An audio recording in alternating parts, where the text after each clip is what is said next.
If you look at the etymology of the word colonization, it has the same root as the word colon. It means to digest.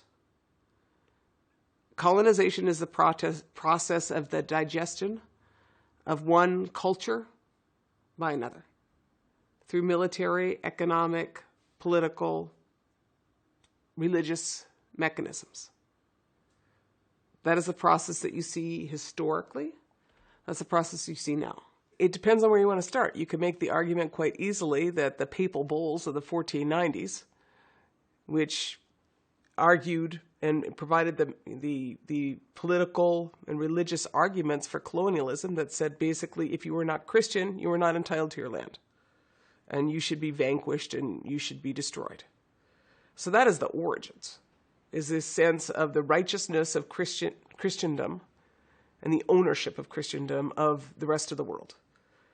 That turns out that most of the world is not Christian. And despite all these attempts for all these years, there's repeated and repeated attempts, but people have retained or they have recovered, from the Christian colonial process and returned to the people that they originally were because they find that their place in the creation is best discussed in those terms spiritually. And so you have a long process which has scarred people and land, over these years. You have many people who have retained, their songs and their ceremonies, despite them being outlawed. Until 1978 with the passage of the American Indian Religious Freedom Act, as an example, I would assume that similar laws were passed internationally to outlaw the practice of, outlaw our religious practices. Because what the government knew is that power resides within our spiritual practice. And so in systemically or systematically attempting to replace our power with their Christian churches and then their government agents, they were able to destabilize many of our communities.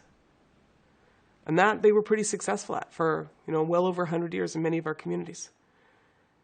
We see the scars of that today, whether it is at Hopi with the Mormon Church, or the Catholic churches elsewhere, or the different eras in the Soviet Union, or certainly in Australia.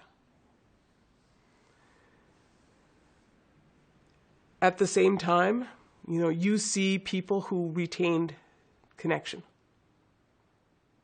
and never forgot, or somehow, as is in many of our prophecies, woke back up and remembered. And those people remain on these front lines.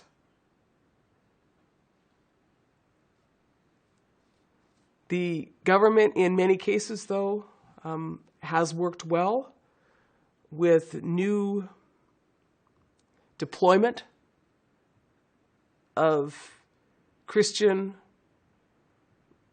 churches into indigenous territories. You see the consequences of that on James Bay.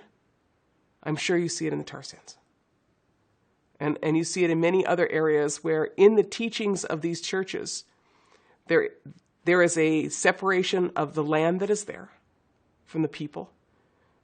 There is a cut of the umbilical cord so that people are not related to the land by the creation stories. They assume someone else's creation story. There is a loss of connection as to how we reaffirm relationship.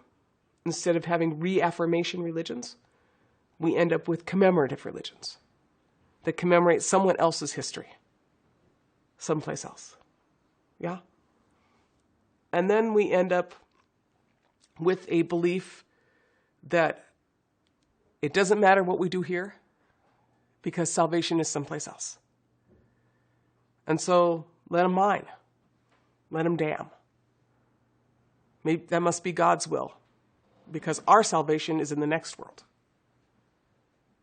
That whole set of religious teachings has very dangerous implications for Indigenous communities and has been absolutely essential to the interests of mining corporations and governments in the religious and spiritual domination of peoples. And so in this recovery of our humanity as Indigenous peoples, where we remember and we recover our things and we remember our songs and we rid ourselves of the cloaks of Christianity or the cloaks of consumerism and remember who we were supposed to be. These spiritual places not only buttress our beings, but are the places to which we